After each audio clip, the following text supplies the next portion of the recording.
Osteoporosis என்பவன் என்ன? காரணம், தடுப்பு, அறிகுறிகள்.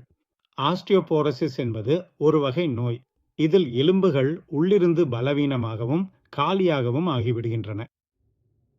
இதனால எலும்பு முறிவது மிகவும் அதிகமாகும் அபாயம் உள்ளது.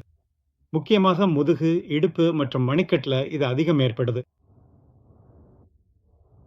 இந்த நோய் பெரும்பாலும் பெண்களுக்கு மெனோபாஸ் ஆன பிறகுதான் ஏற்படுதுங்க. மூத்தவர்கள்ல மற்றும் அவர்கள் எலும்புகளில் கால்சியம், வைட்டமின் குறைபாடு உள்ளவர்களிலும், புகைப்பிடிக்கும் பழக்கம் உள்ளவர்களிலும், நீண்ட காலமாக ஸ்டீராய்டு மருந்துகளை பயன்படுத்துபவர்களிலும் இது ஏற்படுகிறது. உடற்பயிற்சி குறைவாக இருப்பதும் ஒரு காரணமாகும். ஆஸ்டியோபோரோசிஸ் ஒரு மௌன நோய் என்று கருதப்படுகிறது. எனிலா பெரும்பாலும் எந்த அறிகுறியும் தெரியாது. எலும்பு முறிவடையாத வரை இதை தடுப்பது மிகவும் அவசியமானதும் எளிதுமானதும் ஆகும். கவனமாக வைட்டமின் டி எடுத்துக்கொள்ளுங்கள். தினமும் அரை மணி நேரம் நடக்கவும், லேசான உடற்பயிற்சி செய்யவும். உங்களுக்கு பிடித்த எதுவாக இருந்தாலும் செய்யலாம். புகைப்பிடிப்பு மற்றும் மதுபானங்களை தவிர்க்கவும். சிகிச்சை சாத்தியமானது, ஆனால் நேரத்தில் பரிசோதனை செய்வது மிகவும் முக்கியம்.